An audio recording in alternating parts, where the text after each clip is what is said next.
For a couple of weeks I was confined to my room and I surrounded myself with some of the books that were in fashion then. This was 16 or 17 years ago. I mean the kind of books that expound on the art of making the masses happy, wise and rich in 24 hours. I thus digested, or swallowed I should say, all the lucubrations of those entrepreneurs of public happiness, and those who advised that the poor should all become slaves, to those that persuaded them that they would dethrone royalty. It won't be surprising to learn, then, that I was in a litigious state bordering on idiocy.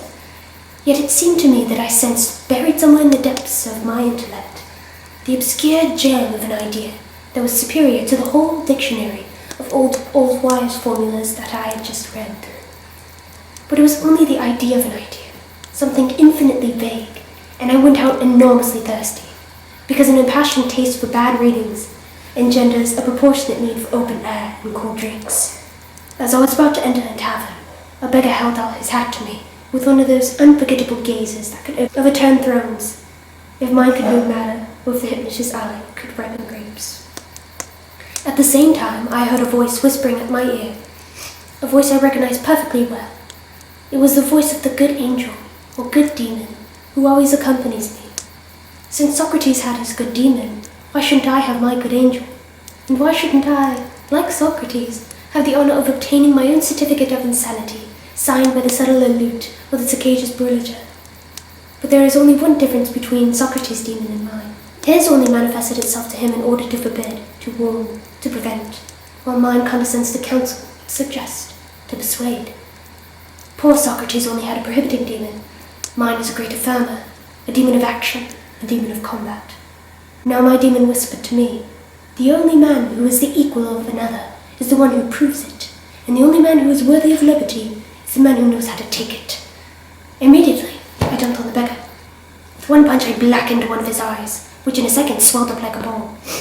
I broke one of my fingernails, knocking out two of his teeth, and since I had never felt strong enough, having been born delicate and not having much boxing experience, in order to overpower the old man, quickly I grabbed him by the collar with one hand, while grasping him around the throat with the other, and I set about banging his head vigorously against the wall.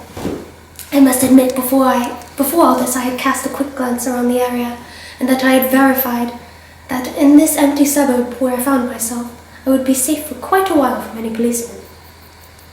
Then, having knocked the weakened 6-year-old to the ground, I gave him a swift kick to the back, strong enough to break his spine, seized a thick tree branch that hung close to the ground, and beat him with the stubborn energy of a chef tenderizing a beefsteak.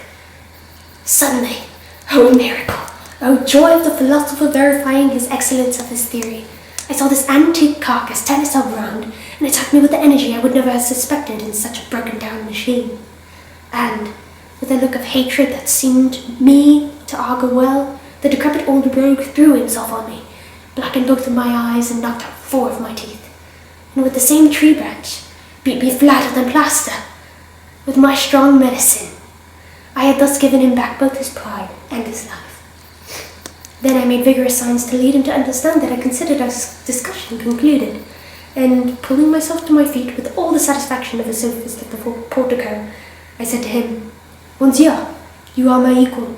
Do me the honor of sharing my purse, and remember, if you are a true philanthropist, whether one of your colleagues asks you for alms, you must apply to them the same theory I took pains to try out on your back. He assured me that he understood my theory, and that he would follow my advice.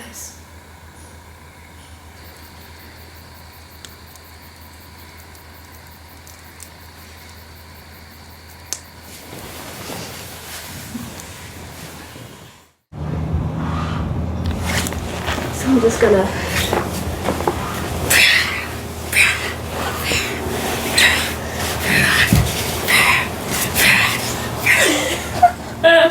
I'm smiling, being beat up. Ow!